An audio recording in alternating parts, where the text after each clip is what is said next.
O texto quer dizer o que o seu autor quis dizer. Pode parecer um truque, mas não é não. Deixa eu ilustrar. Pega a parábola do bom samaritano. Aquela parábola diz assim, que um homem descia de Jerusalém para Samaria, e no meio do caminho os salteadores bateram nele, deixaram ele ferido à beira da estrada e foram embora levando tudo. Passou um sacerdote, olhou, fez de conta que não viu. Passou um levita, olhou, fez de conta que não viu. Aí veio um samaritano que não falava com os judeus, são dois povos inimigos.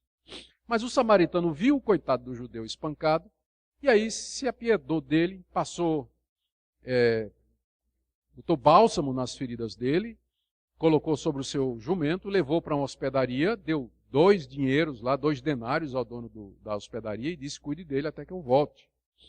Não é isso? E aí você pega essa parábola e faz a seguinte interpretação. O samaritano, o judeu que descia significa o homem perdido. Os salteadores é o pecado. E você fica lá à margem da estrada, é o homem que caiu em pecado.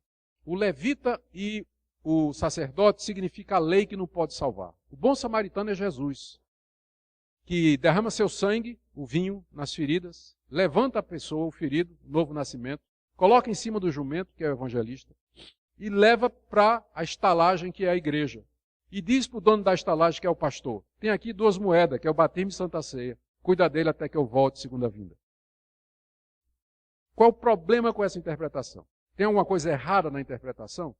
Não, porque não está correto, não é essa a história da redenção. Mas a pergunta é essa. Quando Jesus contou essa parábola, o que é que Jesus queria dizer? Quando você lê o contexto, aí você descobre. Alguém chegou para Jesus e disse assim, quem é o meu próximo? E Jesus então contou essa história para explicar que meu próximo é quem precisa de mim, ainda que seja o meu inimigo. É esse o sentido. O texto quer dizer o que Jesus quis dizer. Você não pode pegar a parábola do bom samaritano e dar outro sentido. Você está violando a intenção do autor. Está distorcendo. Não foi isso que Jesus quis dizer. Mas você vai encontrar pastor pregando no bom samaritano sobre isso. Já teve gente que pregou sobre a mãe do filho pródigo? Já ouviu falar? A mãe do filho pródigo. Ela nem aparece na história, mas o cara deduz. Primeiro tinha uma mãe. Claro que tinha uma mãe, né?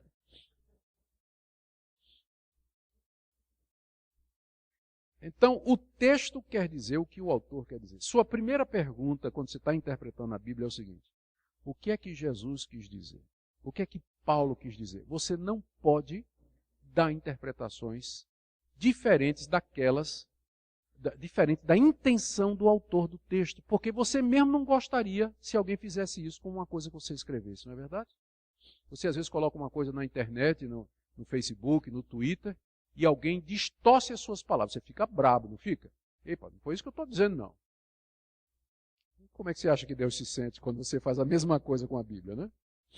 Então, o texto quer dizer o que o autor quis dizer. E para você saber o que o autor quis dizer, você tem que ler, você tem que estudar, perceber pelo contexto, a sequência do pensamento, ligar as coisas e você vai saber o que é que ele quis dizer. E aqui isso me leva ao segundo ponto. O sentido natural deve ser preferido ao figurado. As pessoas têm uma tendência muito grande de interpretar a Bíblia figuradamente, espiritualmente, fazer alegorias, quando às vezes o sentido é simples. O sentido é aquilo, o sentido óbvio. Não tem nada além do texto que não esteja contido nas palavras. O sentido está contido nas palavras. Não existe uma verdade por trás do texto, um sentido oculto que só os eruditos e os capazes poderiam descobrir. Como aconteceu muito na Idade Média, quando a Igreja Católica começou a criar doutrinas, então apareceram os intérpretes que começavam a dar interpretações figuradas para a Bíblia, surgiu a famosa quadriga. A quadriga dizia que cada passagem bíblica tinha 4 sentidos. O natural, que era o bruto, que estava na cara. Depois o anagógico, que era uma lição moral. Depois o cristológico, que apontava para Cristo.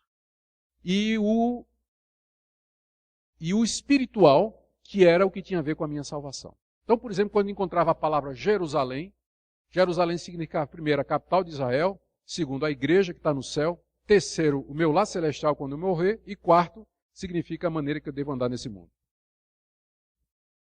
Mas quando Mateus escreveu Jerusalém, ele quis dizer tudo isso? Não. Quando ele escreveu Jerusalém, estava se referindo à capital de Israel. Então tem muita gente que vai ver sentido espiritual, né, na Bíblia, que não tem. Orígenes, que foi um dos primeiros a fazer isso, um cara do século III, se não me engano, quarto ou segundo, por aí. Orígenes, ele comparou a Bíblia ao corpo humano, ao homem, dizendo assim: da mesma forma que o homem é corpo, alma e espírito, a Bíblia tem 3 sentidos, equivalente ao corpo, alma e espírito. O corpo é o texto, a letra que mata. Mas o sentido verdadeiro é o espírito, que está lá dentro escondido, e só os espirituais podem conhecer. A Bíblia é um livro fechado que só os espirituais podem conhecer. Você às vezes vê, o pastor prega, né, uma mensagem, e chega lá na saída a ovelhinha: pastor, que coisa maravilhosa, eu nunca vi isso na Bíblia. Não viu porque não está lá, né? O pastor foi buscar não sei onde, aquilo ali, não está lá. Então, já me aconteceu de alguém me dizer isso: pastor, eu nunca vi isso na Bíblia. Eu sei. Então, prefira o sentido natural. O sentido primário é o sentido natural, lógico, óbvio, literal do texto. Quando o sentido literal for impossível, então a segunda opção é o espiritual. Por exemplo, Jesus disse: eu sou a porta. Se você interpretar literalmente, não faz sentido. Jesus não é uma porta de madeira. Logo, segue-se que Jesus está usando uma metáfora. O sentido é figurado. Então, a primeira tentativa sempre é sentido literal. Se não funcionar, se for absurdo, então é provável que você está diante de uma símile, de uma metáfora, de uma parábola, e aí você vai procurar pelo contexto para saber qual é o sentido que melhor cabe aí. Bom, cada texto, outra regra, olha, cada texto tem apenas um sentido, mas muitas aplicações. Cada texto tem só um sentido, não adianta procurar muito sentido, ele só tem um, que é aquele pretendido pelo autor, mas ele pode ter muitas aplicações.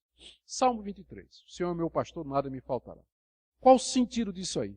É um sentido só, que Deus cuida de mim como um pastor cuida das ovelhas, ponto.